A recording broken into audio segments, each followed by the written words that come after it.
21 नवंबर 1963 को केरला में एक छोटे से गांव थुम्बा के चर्च से शुरू होती है। भारत स्पेस जगत की दिग्गज ऑर्गेनाइजेशन इसरो की दिलचस्प कहानी आखिर कैसे बना एक मछुआरों के गांव रॉकेट लॉन्चिंग स्टेशन।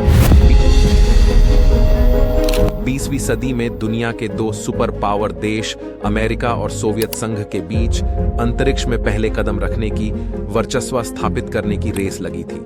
इसी बीच कुछ वैज्ञानिक भारत में एक्सपेरिमेंट कर रहे थे। इनमें प्रमुख थे एस के मित्र, मेघनाथ साहा और सीवी रमन। हालांकि पहली बार भारत में ऑर्गेनाइज्ड स्पेस रिसर्च का नेतृत्व दो वैज्ञानिकों ने किया, डॉक्टर विक्रम साराभाई, जिन्होंने 1947 में फिजिकल रिसर्च लेबोरेटरी की अहमदाबाद, गुजरात में स्थापना की, और डॉक्टर होमी भाभा, जिन्हें हम फादर ऑफ एटॉमिक एनर्जी के नाम से भी जाने जाते हैं। विक्रम साराभाई का सपना था भारत के लिए स्पेस टेक्नोलॉजी को डेवलप करना। साराभाई ने जल्दी समझा कि अंतरिक्ष प्रौद्योगिकी भारत के लिए कैसे फायदेमंद हो सकती है। उन्होंने आत्मविश्वास पूर्ण और अग्रगामी भावना रखी, ये मानकर कि अंतरिक्ष के संसाधनों का उपयोग करके लोगों और समाज के सामने आने वाली सच्ची और उनके सपने को उड़ान तब मिली जब 1957 में रशिया ने स्पुतनिक 1 सैटेलाइट को लॉन्च किया, जिससे बाकी दुनिया को अंतरिक्ष में यात्रा करने के लिए दरवाजे खोल दिए। हालांकि उसे समय भारत जैसे गरीब देश के लिए इतनी महंगी स्पेस टेक्नोलॉजी डेवलप करना बड़ा चैलेंज था, लेकिन फिर भी इस चैलेंज को स्वीकार करते हुए भारत को स्पेस एज का हिस्सा बनने के लिए डॉ विक्रम साराभाई और डॉक्टर होमी भाभा ने आगे बढ़े और प्राइम मिनिस्टर नेहरू से मिलकर उन्हें स्पेस में इन्वेस्ट करने के लिए कन्विंस किया। विक्रम साराभाई की लीडरशिप में 1962 में Indian national committee for space research यानी इनकॉस्पार की स्थापना हुई।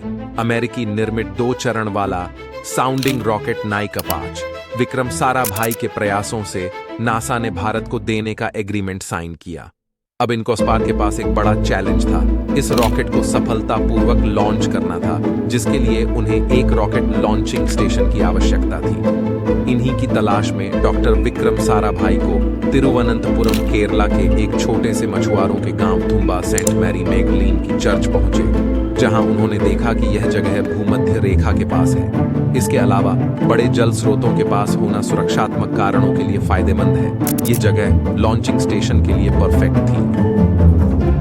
विक्रम साराभाई ने जब थुम्बा को भारत के पहले रॉकेट प्रक्षेपण के लिए चुना, तो इस चर्च के बिशप ने वहां के ईसाई मछुआरों को साराभाई की मदद के लिए तैयार किया। सिर्फ 100 दिनों में गांव बदल गया। चर्च में एक रॉकेट डिजाइन और असेंबली सेंटर उत्पन्न हुआ और बिशप का घर एक अंतरिक्ष इंजीनियरिंग वर्कशॉप में बदल गया। चर्च की गौशाला नई प्रयोगशाला थी। यह गांव Thumba equatorial rocket launching centre बन गया। आज इस चर्च को स्पेस म्यूजियम में बदल दिया गया है। शायद दुनिया का यह अकेला चर्च है जो इस तरह के शैक्षणिक कार्य के लिए समर्पित हो गया है। जब नासा की रॉकेट को लॉन्च प्लेटफॉर्म तक लाया गया तो सबने देखा एक अद्भुत दृश्य। हमारे साइंटिस्ट रॉकेट पार्ट्स और अंतरिक्ष उपकरणों को प्रक्षेपण स्थल पर बैलगाड़ी और साइकिल से ले जा रहे थे। सब ठीक चल रहा था कि अचानक रॉकेट को असेंबल कर लॉन्चर पर सेट करते हुए हाइड्रोलिक क्रेन में रिसाव होने लगा। जब वैज्ञानिकों ने अंततः रॉकेट को मैन्युअल रूप से स्थिति में लाया तो उन्हें एहसास हुआ कि रिमोट लॉन्च सिस्टम भी खराब हो गया है। इस समस्या को ठीक करते करते दिन ढल गया और आखिरकार लॉन्च का समय आ गया। पूरी दुनिया की नजर भारत पर टिकी थी। 21 नवंबर 1963 के ठीक शाम 6:25 पर लॉन्च काउंटडाउन शुरू हुआ। डूबते सूरज के नीचे जब थुम्बा में पहला रॉकेट लॉन्च किया गया, तब उस समय केरल विधानसभा का सत्र चल रहा था। थोड़ी देर के लिए सत्र रोक दिया गया और सबकी नजर लॉन्च पर टिक गई। उसमें भारत के 11वें राष्ट्रपति डॉक्टर APJ कलाम भी युवा वैज्ञानिक के रूप में शामिल थे। भारत ने सफलतापूर्वक अपना पहला रॉकेट लॉन्च किया और अंतरिक्ष की ओर अपना पहला कदम बढ़ाया।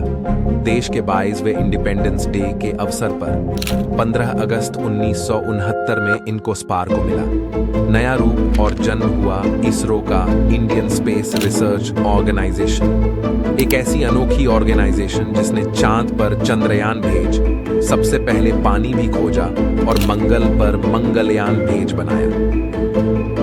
भारत को स्पेस जगत का सबसे शक्तिशाली खिलाड़ी।